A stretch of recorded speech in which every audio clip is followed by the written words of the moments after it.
आप वाकई में शादी कर रहे हैं? हाँ, कर रहा हूं। मेरे बचपन के प्यार ने सामने से आगे हाथ बढ़ाया है। मैं इनकार कैसे कर सकता हूँ? अच्छा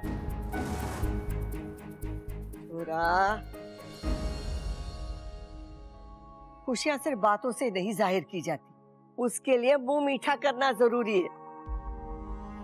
ले, मुंह मीठा कर। छोरी, तू भी अपना मुंह मीठा कर। मैं भी आती हूँ।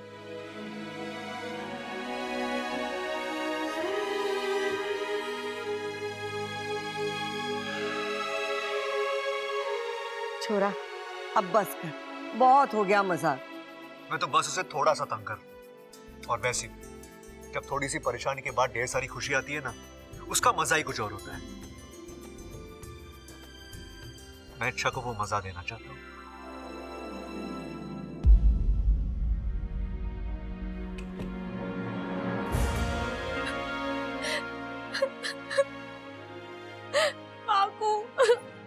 संभालो अपने आप को, क्या हुआ? तुम रो क्यों रही हो? अरे सब कुछ तो ठीक हो गया था ना फिर। कुछ ठीक नहीं हुआ है, उल्टा सब कुछ खत्म हो गया बाकू। मतलब पापा जी की शादी तय हुई है किसी और से। इच्छा, तू जा।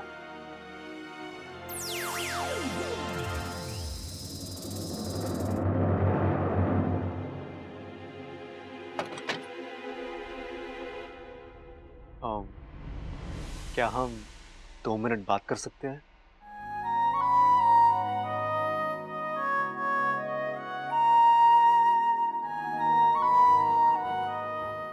अच्छा, मैं जानता हूं मेरी शादी की बात तुमसे हजम नहीं हो पा रही है, लेकिन ऐसा होता है। अच्छा, मतलब देखो ना, कल तक तुम्हारे आगे पीछे घूमने वाला बब्बल आज किसी और के साथ। हाँ, बुरा तो लग रहा है, लेकिन आपको उससे क्या?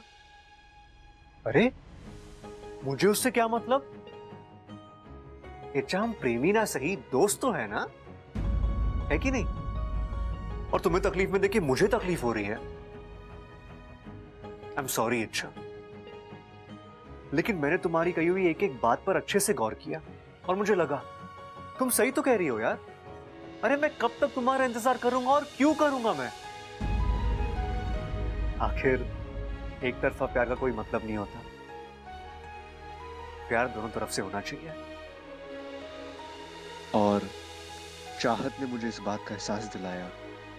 इच्छा, उसने सामने से अपना प्यार कबूल किया, और यकीन मानो इच्छा, मेरे लिए वो पल इतना खास था कि मैं अपने आप को रोक ही नहीं पाया,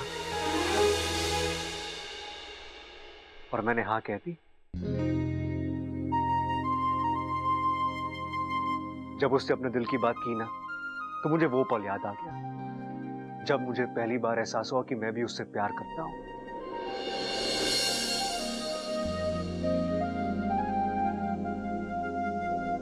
I love you।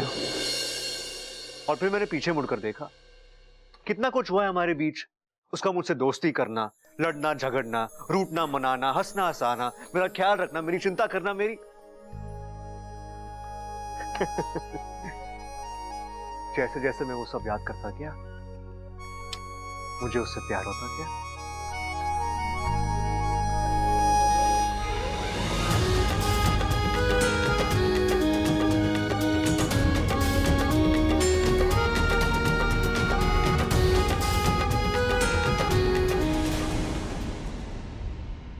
अगर उस लड़की से इतना गहरा प्यार था, तो जो आज तक मुझ पर जताते रहे, वो क्या था? हाँ, मैं तो बस आपके लिए एक ऑप्शन थी, उससे ज्यादा और कुछ नहीं। अरे नहीं नहीं इच्छा, ऐसी बात बिल्कुल नहीं है। मैं तुमसे प्यार करता था, बल्कि अभी भी थोड़ा थोड़ा, लेकिन इच्छा मैं खुद को रोक रहा हूं। सब बहाने हैं। अरे अब ये नाइंसाफी है। जब मैं तुम्हारे सामने इच्छा करता था, तुमने साफ साफ कह दिया कि तुम्हें मुझ में कोई दिलचस्पी नहीं है। अब जब मैं खुद दूर जा रहा हूं, तुम नाराज हो रही हो। ये क्या बात हुई? इच्छा, तुमसे एक बात कहनी थी। Thank you. अच्छा हो तुमने मेरा प्यार स्वीकार नहीं किया, वरना मुझे मेरा सच्चा प्यार कभी मिलता ही नहीं। Thank you Anshu, thank you so much.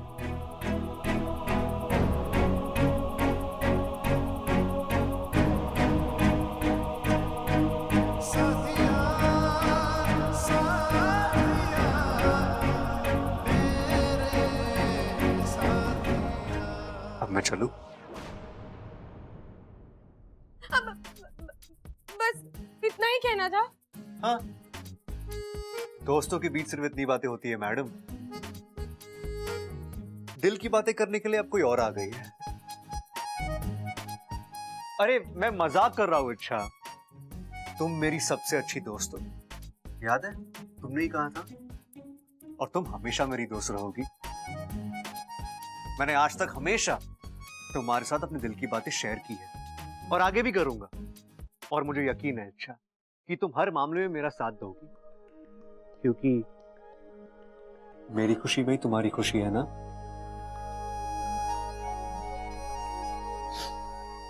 चलो इच्छा, मुझसे एक वादा करो। अरे करो ना। शादी से जुड़ी एक एक रस्म में तुम मेरे साथ रहोगी। ठीक है?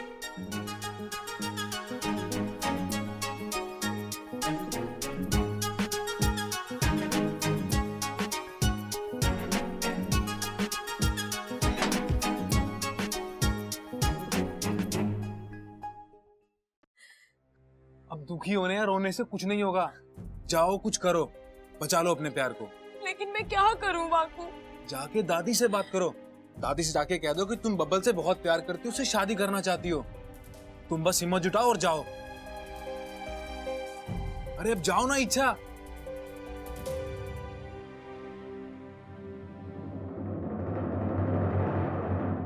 आहा, दादी जी कितने सुंदर कंगन है ये। इच्छा पे अच्छे दिखेंगे ना? हाँ। इच्छा, अच्छा हुआ तू आई, मैं तुझे आवाज देने ही वाली थी। ये देख जेवर, पहन के दिखाना। मैं देखना चाहती हूँ कि हमारी होने वाली बहू पे ये जेवर कैसे दिखेंगे। लेकिन दादी, मैं किसी और के जेवर कैसे? अरे तू भी तो हमारी अपनी है ना। ममता, तू बैठे देख क्या रही है? अरे पहना नहीं इसे। दादी, मुझे आपसे एक बात कहनी है। अच्छा बोल। अब दादी, मैं तो बस ये पूछने आई हूँ कि आपने बब्बल जी की शादी के लिए हाँ कैसे कह दी? हाँ कैसे बोल दी मतलब? बब्बल और वो छोरी एक दूसरे से प्यार करते हैं, शादी करना चाहते हैं, तो फिर मैं हाँ क्यों ना करूं? लेकिन दादी, वो दोनों बचपन में एक दूसरे से प्यार करते थे ना। अब वो दोनों बड़े हो गए हैं, और बड़े होने के बाद आदमी बदल जाता है, उसकी सोच बदल जाती है, उसकी भावनाएं बदल जाती है। फिर आप ऐसे कैसे? आपको ये भी तो सोचना चाहिए कि वो लड़की बब्बल जी के लिए सही है भी या नहीं। आप बब्बल जी की शादी किसी ऐसी लड़की से कराइए जिसे आप पसंद करती हैं, जिसे आप करीब से जानती हैं। करीब से दादी, बहुत करीब से। छोरी, बब्बल ने जिस लड़की को पसंद किया है ना, उसे हम करीब से जानते हैं, बहुत करीब से, और उसे हम पसंद भी करते हैं। और फिर हमारा परिवार तो पहलवानों का परिवार है। अगर वो थोड़ी चंड भी निकलेगी ना तो चलेगा। अरे इच्छा, चिप्स खाओगी?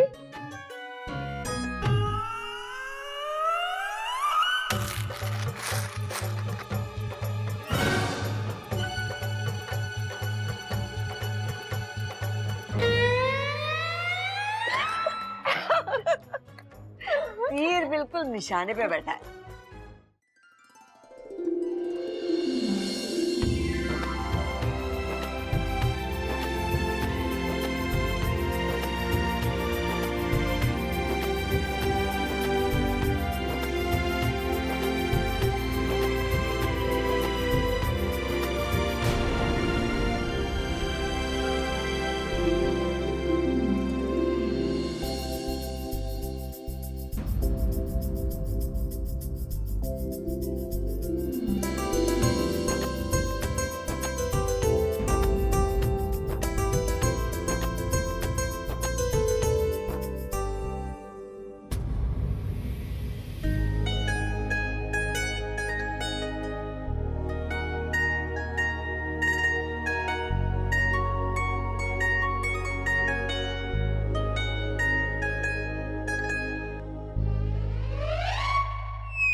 नहीं, ये शादी नहीं हो सकती।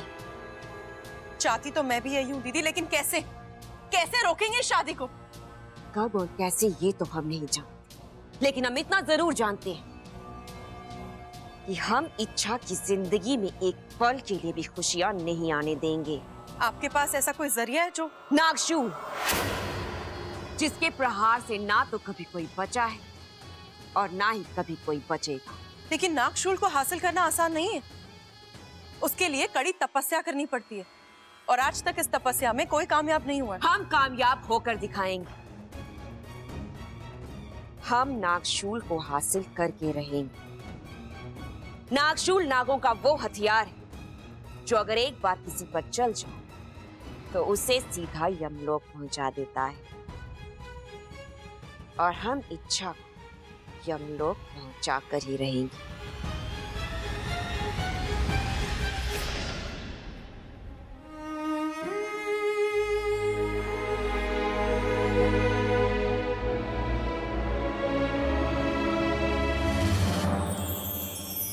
माँ, आप यहाँ? इच्छा, इसे पहन ले। गुरुजी ने कहा है बब्बल से शादी के लिए इसे पहनना बहुत जरूरी है। इसे पहनने के बाद ही इंसान बनने की विधि शुरू हो जाएगी, और जब तक तू इंसान नहीं बन जाती बब्बल से शादी नहीं कर सकती। अब इसे पहनने का क्या फायदा माँ? इंसान बनकर करूंगी भी तो क्या करूंगी?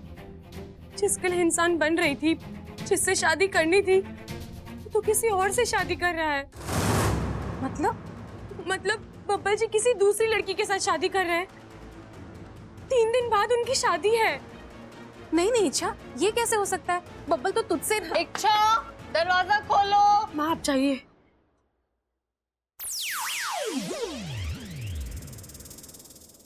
आई दीदी। ये ले, दीदी ये क्या है? ड्रेस है, दादी जी ने भिजवाई है। बाहर मेहंदी शुरू हो चुकी है ना, ये ड्रेस पहन के तुझे बाहर मेहंदी में आना है। लेकिन दीदी मैं अब ये लेकिन वेकिन पर वर ये सारे सवाल जवाब दादी से ही पूछियो, ठीक है?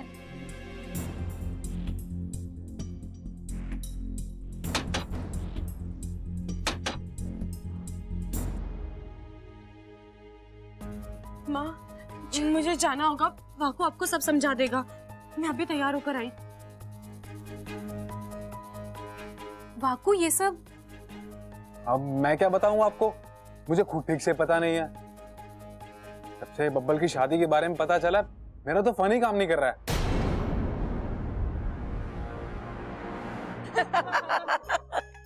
वैसे बहुत अच्छी थाली सजाई है तूने, हाँ ममता? अरे मैंने भी अम्मा। अरे हाँ तूने। आजा छोरी, बैठ, तेरी मेहंदी शुरू करते हैं। मेरी मेहंदी?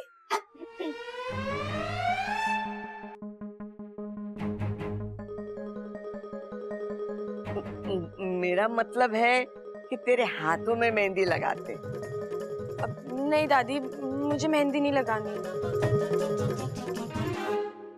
अरे छोरी लगा लेना, और किसी भी रस्म को ना नहीं बोलते, बल्कि कुंवारी लड़कियों को तो ना बोलना ही नहीं चाहिए। तुझे पता है, कुंवारी लड़की अगर शादी की हर रस्म में शामिल हो तो उसकी शादी भी जल्दी हो जाती है। और हमारे घर में तो तू इकलौती कुंवारी लड़की है, तो अब चुपचाप बैठ और मेहंदी लगवा।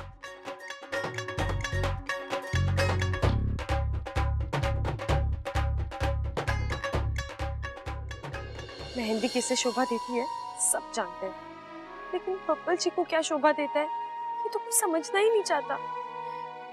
तूने कुछ कहा के?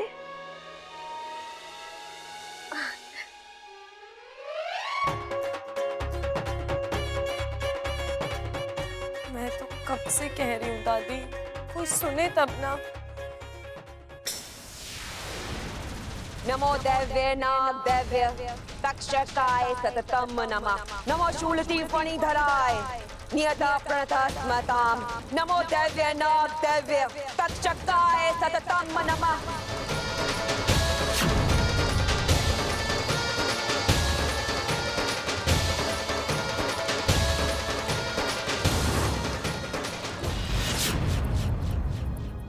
माँ जी, दुल्हन के हाथ में मेहंदी तो रच रही है, लेकिन उसमें दूल्हे का नाम कैसे लिखेंगे?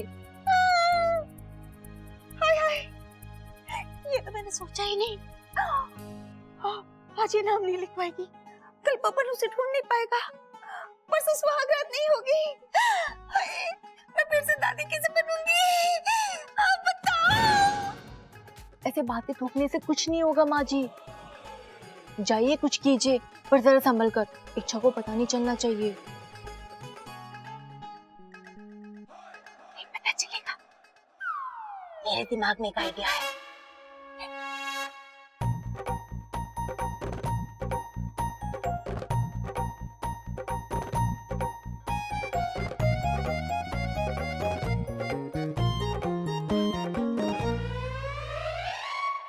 अरे इच्छा, अरे बेटा देखो, इस वक्त घर के सभी लोग शादी की तैयारी में लगे हैं।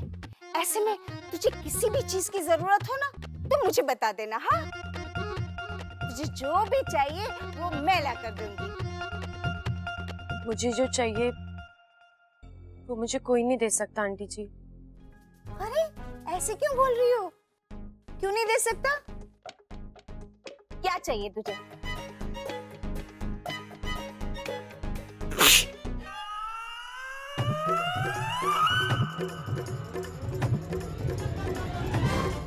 मुग्धा दीदी आप